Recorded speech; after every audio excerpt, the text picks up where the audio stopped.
When someone has a heart attack, they often clutch their left arm in pain, but the heart is in the chest, not the arm, so what's up? I'm Cameron, and this is Minute Earth. When we feel pain, it's often because pain receptors in skin sensed that something was wrong, like a cut or a burn. In response, they generate a pain signal that travels to the brain along a chain of 3 nerve cells. The first cell in the chain generates the signal, then carries it to the spinal column, where it enters through one of the vertebrae. There, it links with a second neuron that carries the signal upward toward the thalamus in the brain, where it links with a third neuron that stimulates a specific region in the brain's sensory cortex. At this point, your brain creates the feeling of pain.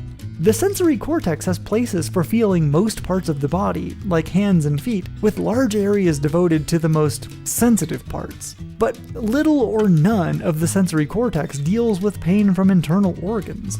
This doesn't mean the organs can't send pain signals anyway.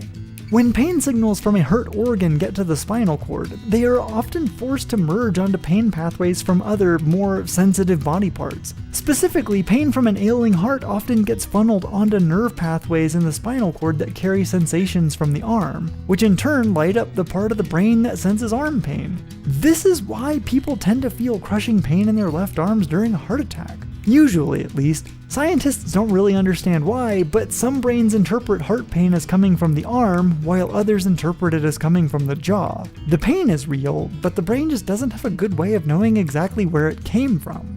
This signal merging problem doesn't just happen with heart pain. Pain signals from the liver tend to merge onto tracts that end up in pain centers for the neck, and pain from the kidneys can merge onto tracts from the thighs. But much of the time, pain from organs is just felt in nearby skin and muscles due to the way that nerve paths merge. This phenomenon is called referred pain, and it seems to be an unavoidable quirk of the way that nerves are wired. There's still a lot to learn about how the brain interprets organ pain, but the more scientists learn, the better we will get at mapping the tracks of our pain trains.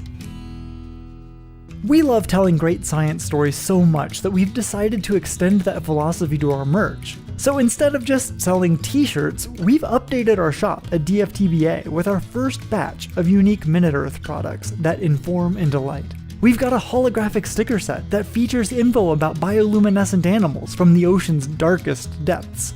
We have a series of collectible pins that tell the tale of life and death in the Serengeti, and a refrigerator magnet that helps navigate the labyrinth of fruit ripening. And last, but definitely not least, you can snag a Minute Earth Explains book bundle. All of this and more is in store at our store. You can find it all, along with a few t-shirts, at dftba.com/MinuteEarth.